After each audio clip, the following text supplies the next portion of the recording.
আসসালামু আলাইকুম ওয়া রাহমাতুল্লাহি ওয়া বারাকাতুহু।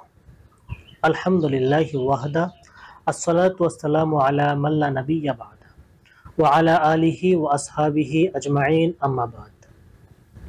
কাছে দূরে, দেশে কিংবা প্রবাসে যে যেখান থেকে দেখছেন, আপনাদের সকলকে জানাচ্ছি আন্তরিক শুভেচ্ছা ও অভিনন্দন।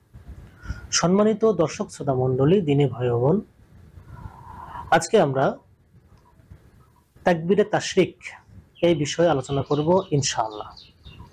এই তাকবীরে তাশরিকটি হলো জিলহজ মাসের ৯ তারিখ ফজর থেকে শুরু করে ১৩ তারিখ আসর পর্যন্ত প্রত্যেক ফরজ নামাজের পরে পুরুষদের জন্য একবার উচ্চ স্বরে তেলাওয়াত করা হলো ওয়াজিব, আর মেয়েদের জন্য নিম্ন স্বরে তেলাওয়াত করা ওয়াজিব।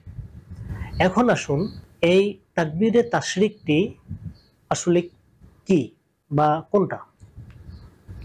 তাকবীরে তাশরিকটি হলো আল্লাহু আকবার, আল্লাহু আকবার, লা ইলাহা ইল্লাল্লাহু, আল্লাহু আকবার, আল্লাহু আকবার, ওয়ালিল্লাহিল হামদ। I repeat, আল্লাহু আকবার, আল্লাহু আকবার, লা ইলাহা ইল্লাল্লাহু, ওয়াল্লাহু আকবার, আল্লাহু আকবার, ওয়াল্লাহু আকবার, আল্লাহু আকবার, ওয়ালিল্লাহিল হামদ। সম্মানিত দর্শক শ্রোতা মণ্ডলী, দিনী ভাই ও বোন, এখন আসুন একটি মাসালাগত বিষয় আপনাদের সাথে শেয়ার করি। ৯ জিলহজ থেকে ১৩ জিলহজ ফজর থেকে আসর পর্যন্ত মোট ২৩ ওয়াক্ত নামাজ। এই ২৩ ওয়াক্ত নামাজ যদি কোনো ব্যক্তি কোনো অজরের কারণে কাজা করে, আর এই ৫ দিনের মধ্যে যদি এই কাজাকৃত নামাজ সে আদায় করে, তাহলে অবশ্যই তাকে তাকবীরে তাশরিক ফরজ নামাজের পরে তেলাওয়াত করতে হবে। এর কারণ হলো,